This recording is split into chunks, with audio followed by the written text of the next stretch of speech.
Are you still waiting? Waiting on God to fulfill the promise that He has promised you, that He has personalized for you. I'm not going to sit here and lie to you and say that waiting is not painful, but it's actually a key factor of going through. And once you overcome that thing, guess what's on the other side of that? It's purpose. Come here. Yes, you. Brother, sister, come here. The reason why you are going through so much pain is because the purpose is big. Don't you dare give up. Don't you dare be discouraged. And don't you dare feed into the doubts.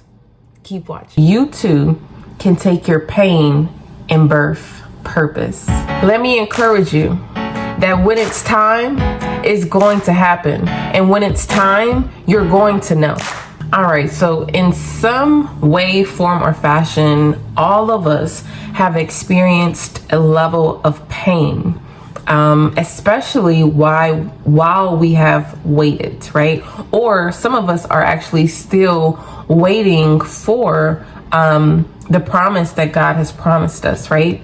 So in that waiting, a lot of us tend to focus on the pain instead of focusing on what pain actually births, okay? Because pain definitely does birth a few things, which I will be talking about in this video, what pain will actually birth, okay? So pain obviously births purpose, but while you are in the pain, I want to encourage you to go through the pain. Don't run away from the pain. Run to the pain, okay? So keep watching. Some of us, when we hear the word pain, we often think about labor pains. Now, men, you have not gave birth to a physical baby, but you too can birth what's called purpose. Some of you have given physical birth. You have endured physical labor pains. But can I just tell you that all of us will soon and someday suddenly birth this thing called purpose. And in purpose, while you're waiting, there will come labor pains. Everyone has different situations and waiting on many different things. I also want to encourage you, don't focus on your current pain. Instead, focus on what God is trying to tell you through the pain. We think about physical pains of labor, right? When someone is having a baby, even during the 9-month process, right?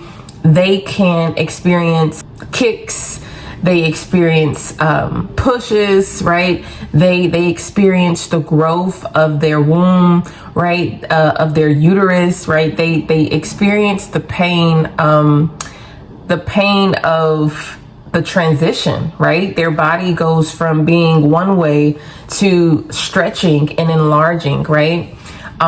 They also, right, at the 8 or 9 month, right, at the full term, they experience contractions, right? They experience this thing right before giving birth.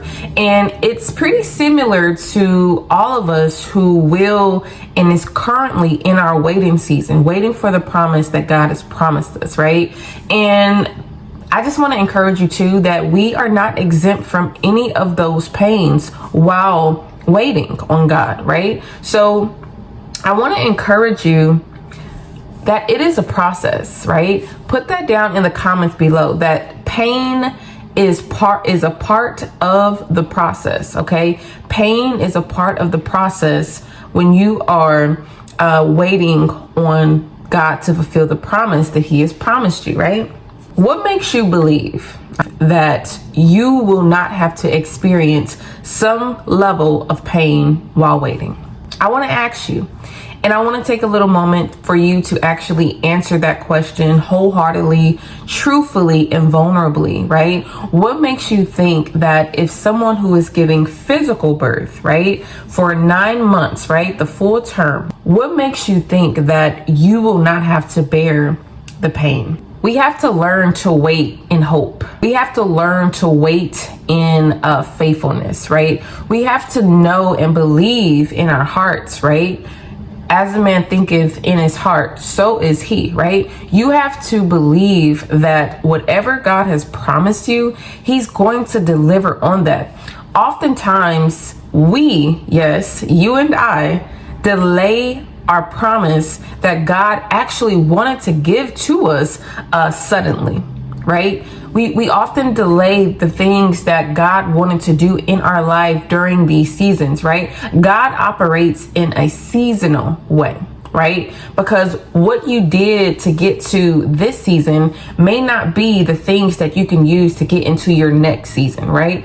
The things that God allowed you to overcome in one season, you may have a bigger thing or situation to overcome in the next season, right? So God reveals things to us season by season.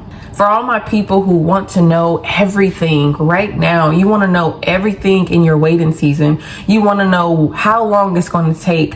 You want to know how long are you going to have to suffer? How long are you going to have to endure the pain? How long is it before God fulfills his promise to you? But can I just tell you that it is a process? Oftentimes God delays, right? He doesn't deny, right? Make sure you guys go tune into part 3 of waiting. But God doesn't deny the promise. He often delays the promise. Let me share with you some ways and some reasons why he may delay the promise that he has promised you. We are not yet spiritually or emotionally mature to handle that very thing just yet. We operate off such, especially today, we operate such off an impulse to where we see something and we just want it, right? We see something and we just want it. Just like a kid at the candy store, right? We see these things and we just want it so bad. But what if that's not the will of God for your life? What if that's not what God actually sees for you? What if it's that God actually sees more than you actually see for yourself in the waiting season of your life, right? What if it's more that God is wanting to reveal and give you, but because you're operating off an emotional impulse, right? Another reason why he can be delaying the promise is because he wants to build character in you, okay? So I'm going to go ahead and just jump right into it. But most people think pain is a bad thing, right? I talk about also in my last video that being afflicted is actually good, right? God can use us in our affliction. So pain is also looked at as affliction, right? God can use that for us, right? So in the midst of pain while we're waiting, right? God builds character, right? Well, what's character? Hey, you know what? This thing is actually worth waiting for. And in the midst of waiting, see, most people in their waiting season, we are not working, right? We are waiting, but we are not working. Oftentimes when we have this open gap, or we have these portals that are open, it leaves room, right? What do I mean by that? Openness of doubt, right? Openness of fear, openness of self-sabotaging thoughts, openness of, complaining even, right? Is a portal, right? Openness of, just not believing, right? So the opposite of those things, right, is to just have faith and believe, right? To have spiritual strength, right? To have spiritual stamina, to be patient, right? To exercise patience. But because most people have this opening, it leaves room for the enemy to come in, right? And to start to sow bad seeds of fear, bad seeds of worry, bad seeds of anxiety, bad seeds of this is never going to happen for me, right? We start to now believe the things that the enemy has planted, but the only way the enemy can plant things is if you give him an open invitation. Guys, We have to be careful what we are inviting in our waiting season.